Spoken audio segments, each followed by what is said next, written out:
everyone, I'm here to show you how to set up a project, record, edit, and export a podcast in Garageband. So the first thing that you'll want to do is go to your Launchpad and click on the Garageband app. And then when it opens, you're going to select an empty project. So I'm going to hit choose. And then I'm also going to choose the microphone right here because I'm not recording music. I'm doing a podcast. And then I'm going to just take a look at the input over here. So yours is going to say that your computer is connected with your MacBook microphone, your internal microphone on your laptop.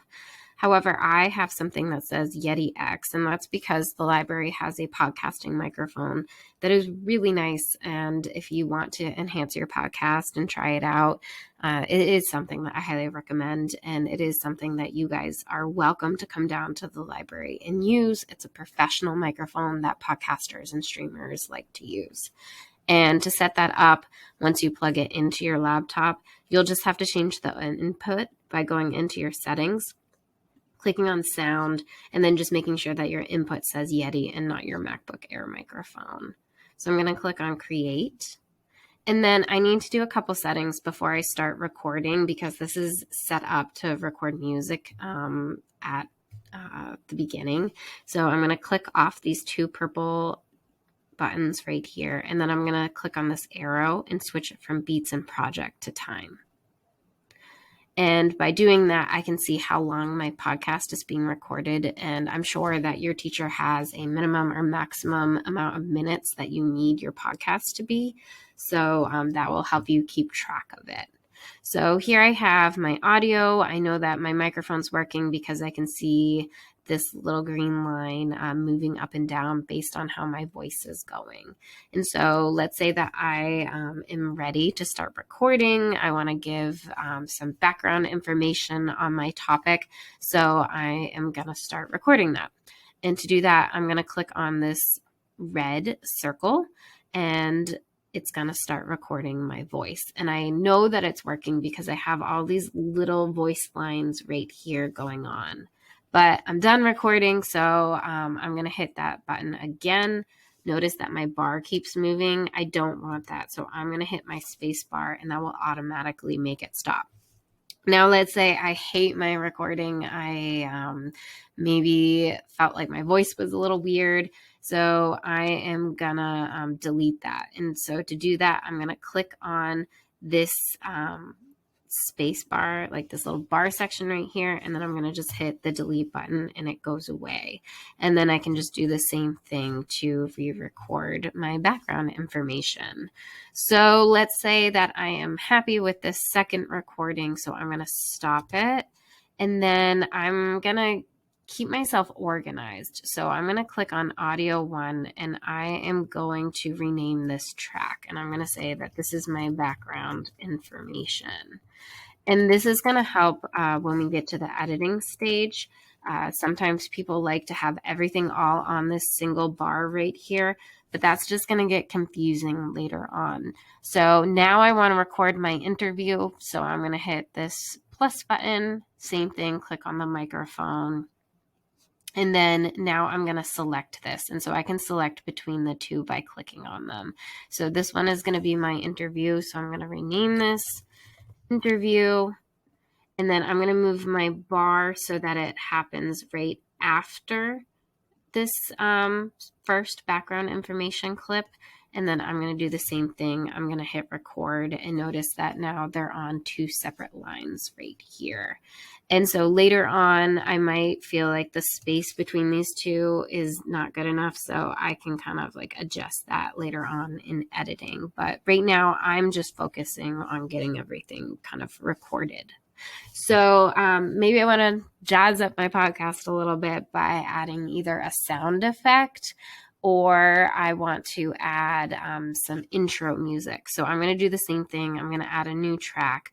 I know that this time I'm adding some music. So I'm still going to click the microphone though. I'm not going to click the keyboard or drums or anything like that because Well, if you are somebody who loves to create music, feel free to record your own and add it in here. But I'm looking for something that I'm going to find on the internet instead. And it's totally up to you what you choose. But I have some really good resources if you're looking to kind of keep your podcast feeling really professional. So I'm going to click the microphone and create, and I'm going to call this, rename it my intro music to keep myself organized.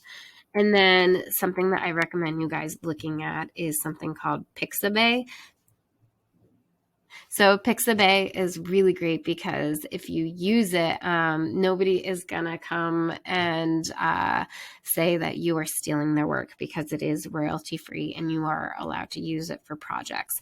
And so you can search by like certain artists, songs, genres, moods. I know tone is something that people really like to focus on for their project. Maybe they're doing like a scary podcast or a really happy, uplifting podcast. So you can search by the mood there for it. So I'm going to scroll down, and I was playing with this the other week, and I really like the song called Milkshake. It's really good, actually. So I'm going to click on this, which I think could actually work really well for a project. And so let's say I'm happy with this one. I want to use it. I'm going to hit download right here. It will give me a nice little thing I can copy onto my finished project if I want to credit it. They're saying that it is not required, but it is nice to credit if you did want to put it on YouTube or something like that. But I don't think we're putting this on YouTube for our project, for our sake. So I'm going to X out of that. And then it's right onto my downloads. And I'm going to use this corner on my workspace to put all my clips that I want. So here is my intro music. And then maybe I want to find a sound effect. So Pixabay also has sound effects that you can use. And it works the same way. You can search based on like what sound you want. So maybe you want like a car door. And so you can look at the different ones that have been uploaded on here. So I'm going to just check out this one. Okay, they sound kind of similar. This one has rain on it. So I'm just going to download my sound effect as well. And I'm going to put it right here on my workspace. All right, so to add my music, I am just going to drag it right into my project and put it in here. This is a very long song, and during the editing, I'll show you how to make this clip a little bit different. And you can also drag this up because I want my intro music obviously to come first. And then maybe during my background information, I want my sound effect. So I'm going to add another bar here, and then I'm going to add my car door sound effect and just layer it on here. But later on, I'm going to figure out like where exactly I want to put it. So this is how you set up your project and do some basic recording.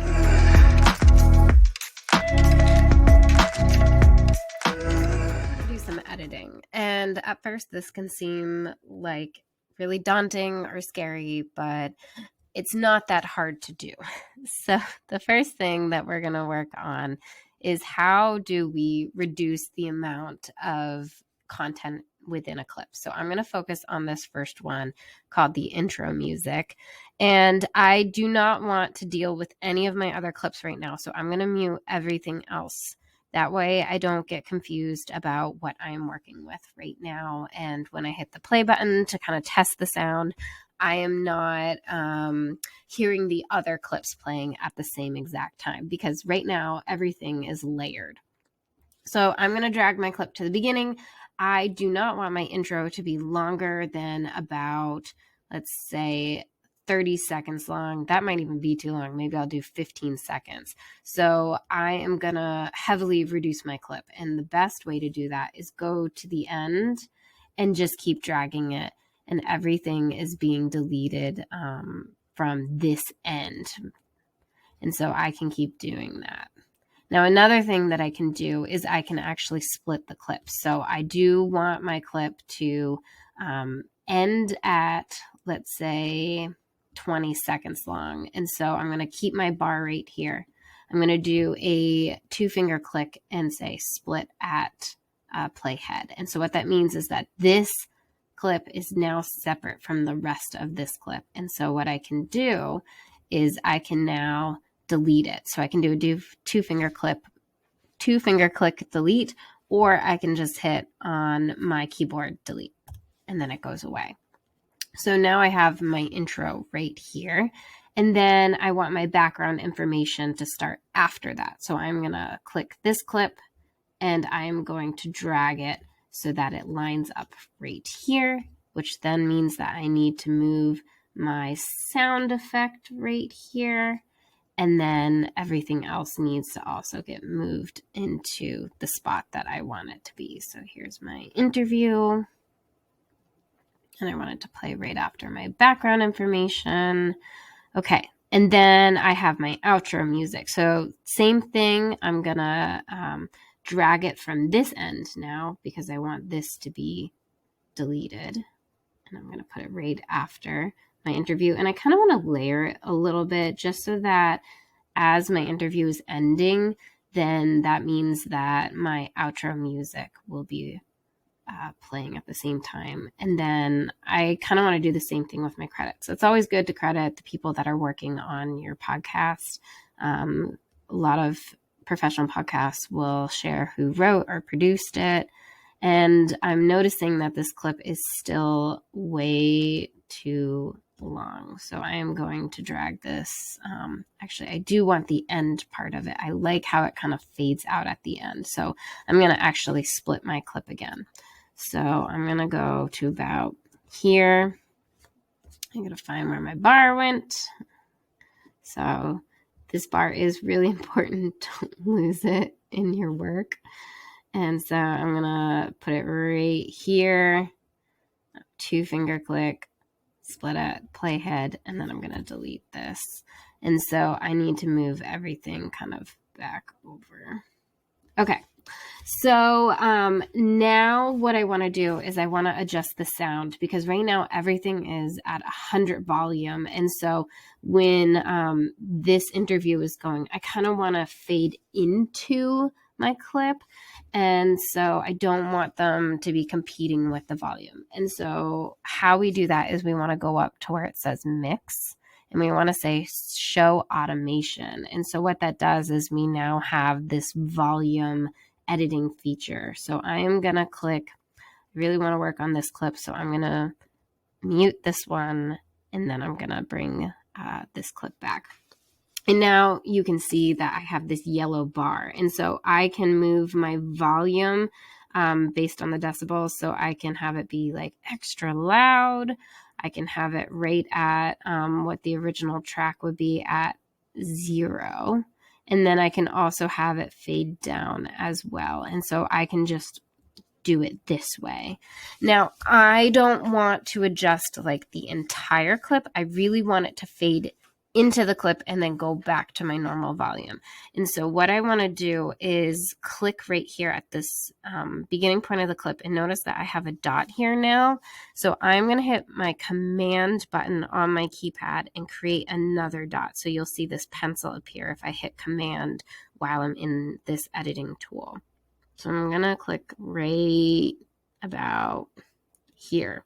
And so now I have 2 dots. And so what that means is that this dot and everything to the right of it is going to stay at my volume that it is right now. And then I can drag this dot all the way down so that it fades in. So what that means is that it's quiet right here, and then it's going to get back up to what my original volume was and then play at the original volume right there. And maybe I want it to kind of fade a little bit again when I have the credits. So I want to fade out. And so how I'll do that is hit command again. I'll see the pencil, click this dot, and then I'm going to drag this line down. So I'm going to keep this dot here, and then I can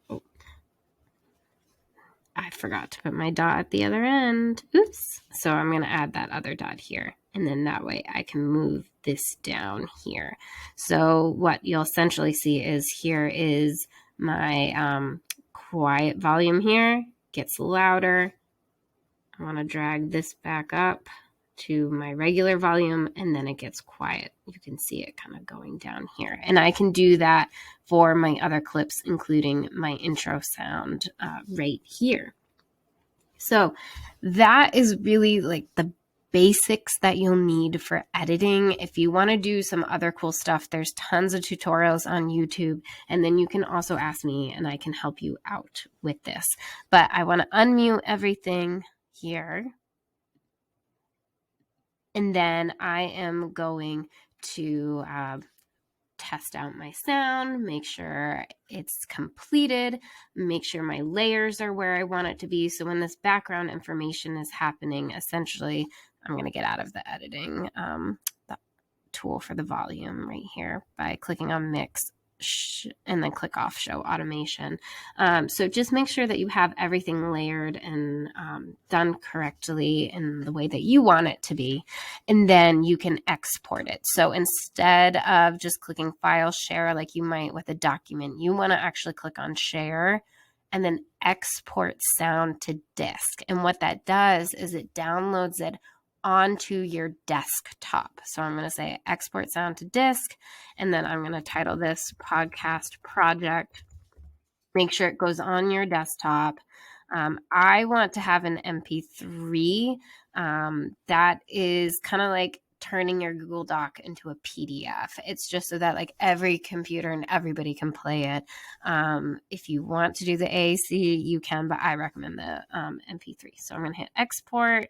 And then what it's going to do is it's going to combine my entire project and then work on downloading it onto my desktop. So when I minimize my desktop, my file will appear, and then that is what you can play. You can upload it to Schoology, or if it's not too big, you could even email it to your teacher. So that is how you do some editing, and then you export it. Again, if you have any questions, please come see me in the library. I would love to help you out on this. And then if you're also interested in the Yeti mic, come down and check it out.